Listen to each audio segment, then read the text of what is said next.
Je dois vous paraître affreuse aujourd'hui. Je suis désolée, j'ai eu un imprévu, j'ai pas eu le temps de me préparer. Et puis j'étais en retard, du coup j'ai pas pu, je suis désolée. C'est pas mon habitude d'arriver comme ça. Nina, calmez-vous. Ça va. Vous êtes très bien. Comment ça s'est passé quand Thomas est rentré hier soir? Je sais pas vraiment. Il avait l'air fatigué. Je l'étais moi aussi. Alors il m'a proposé de faire à manger, qu'il s'occupait de tout, que j'avais qu'à me détendre comme d'habitude. Je l'ai regardé avec une telle peine. J'en voulais de toujours vouloir tout faire, de jamais me laisser de place dans tout ça.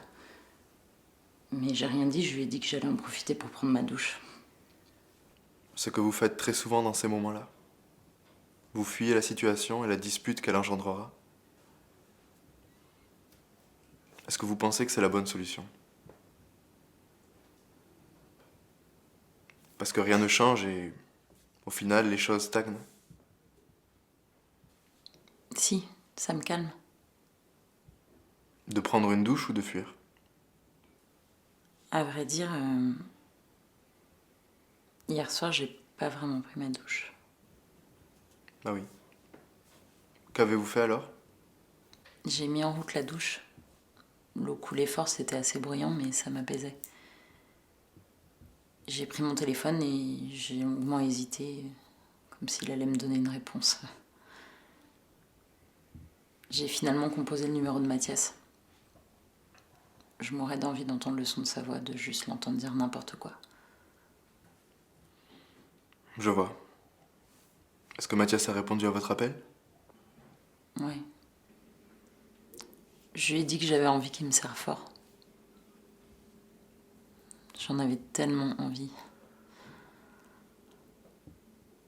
Et puis après, nous avons commencé à avoir une discussion assez... À caractère sexuel? Voilà, c'est ça. Et est-ce que vous avez revu Mathias cette semaine?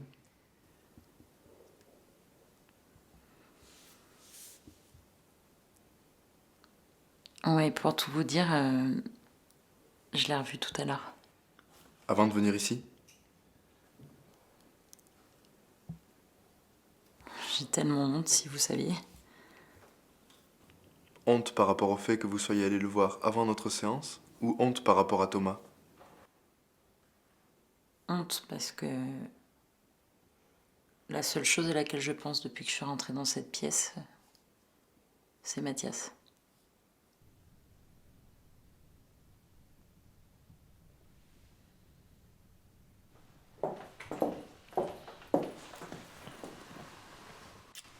Bien passé ta journée? Bon, je vais prendre ma douche.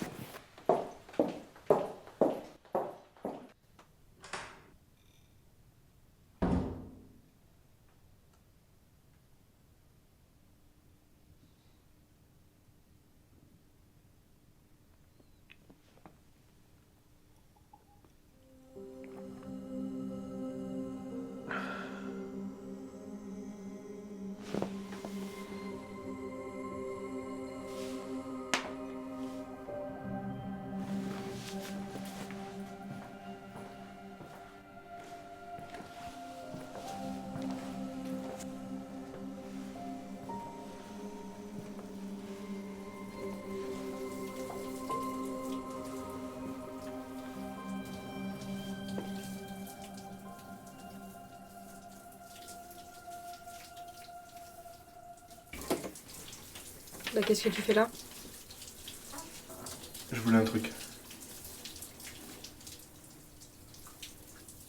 Pourquoi t'es encore habillée? Bah, je vais chercher mon peignoir.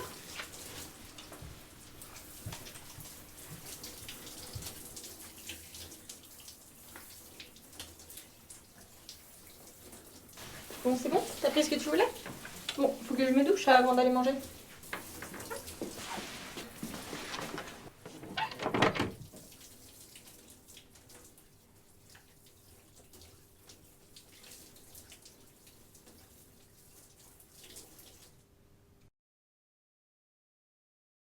Je sais pas quoi dire. Je sais que la base d'une thérapie, c'est la communication, mais je sais pas quoi dire. Vous savez, Stéphane, je ne vous obligerai pas à parler de ce dont vous n'avez pas envie de parler. Dites ce que vous avez envie. Si j'ai rien à dire à ma femme, je vois pas ce que je peux vous dire à vous. Ce n'est pas la même chose. Je suis extérieur à votre vie familiale. Peut-être avez-vous honte de parler à votre femme? J'ai pas honte de ça.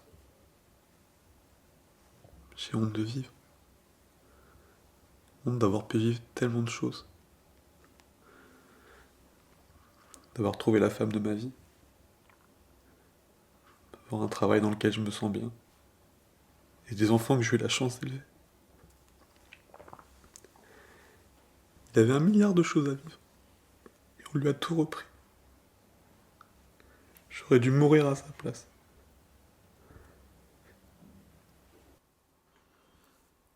Vous vous sentez coupable de la mort d'Adrien? Comment ne pas me sentir coupable? Je rentre chez moi le soir et Béatrice est dans la chambre d'Adrien. Je vois pas ce qu'elle fait, mais je le sais. J'entends les portes du tiroir qui s'ouvrent.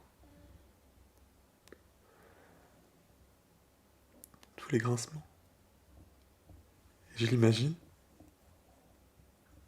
Elle tient un pull contre son cœur, comme si c'était celui d'Adrien. Et elle crie. Elle crie si fort que ça me rend mal.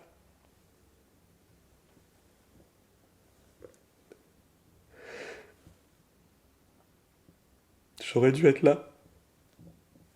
Rien d'autre à dire. Si j'avais été là, j'aurais plongé.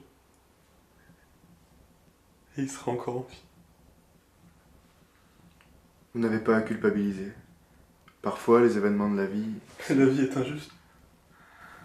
Elle n'a pas de sens. Comment peut-on vivre en se disant que l'enfant que vous avez mis au monde n'a même pas eu le temps d'y goûter? Quel rôle j'ai maintenant, moi, si j'ai perdu celui pour lequel je vivais? C'est très dur ce que vous dites, Stéphane.